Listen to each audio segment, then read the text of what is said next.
Carrot halwa எப்படி பண்ணுறதுன்னு பார்க்கலாம். கேரட் ஹல்வா செய்யறதுக்கு வேணுங்கிற பொருட்கள்: கேரட் துருவினது 1/2 கிலோ, 100 கிராம் சர்க்கரை, ஏலக்காய் 1 டீஸ்பூன், முந்திரி நமக்கு தேவையான அளவு, நெய் 4 ஸ்பூன், பால், மில்க் மேட் 1 கிராம். இப்போ பாண்லி அடுப்பு மேலே வச்சுருக்கோம். அடுப்பு பற்ற வச்சாச்சு.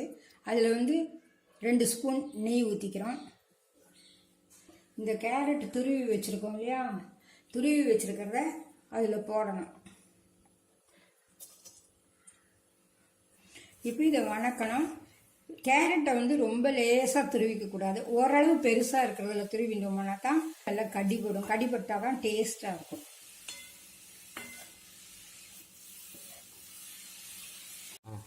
இது இப்போ நெய்யில் வணக்கிண்டாச்சு. இப்போ இதுக்கு 1 டம்ளர் பால் ஊற்றணும் வேகிறதுக்கு.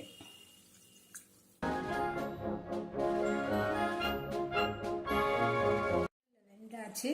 வெந்ததுக்கப்புறம் மில்க் மேடு ஊற்ற போகிறேன். அது எனக்கு ஸ்வீட் கம்மியாக இருந்தால் போகிறோம், அதனால 100 கிராம் தான் ஊற்றிருக்கேன்.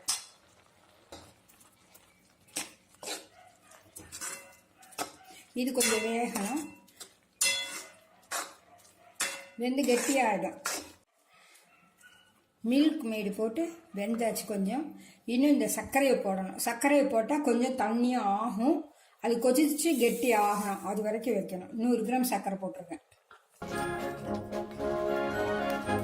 இப்போ இது நல்லா வேகணும், சுருண்டு வரணும்.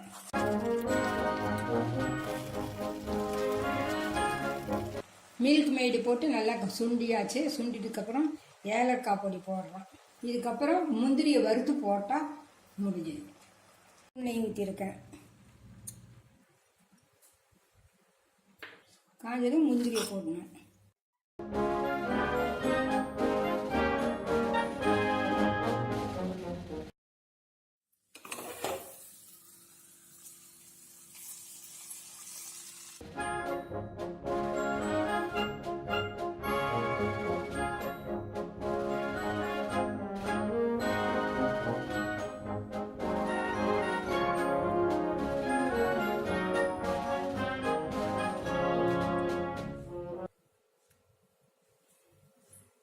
கேரட் ஹல்வா டேஸ்ட் பார்க்க போறேன். வாங்கப்பா.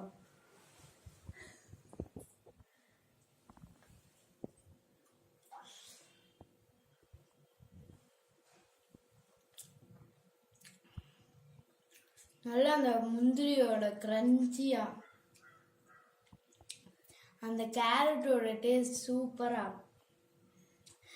இருக்கு. நீங்க கண்டிப்பா வீட்டில் ட்ரை பண்ணி பார்த்துட்டு எப்படி வந்ததுன்னு கீழே கமெண்ட்ல சொல்லுங்க. நம்மளுக்கு கேரட் ஹல்வா ரெடி.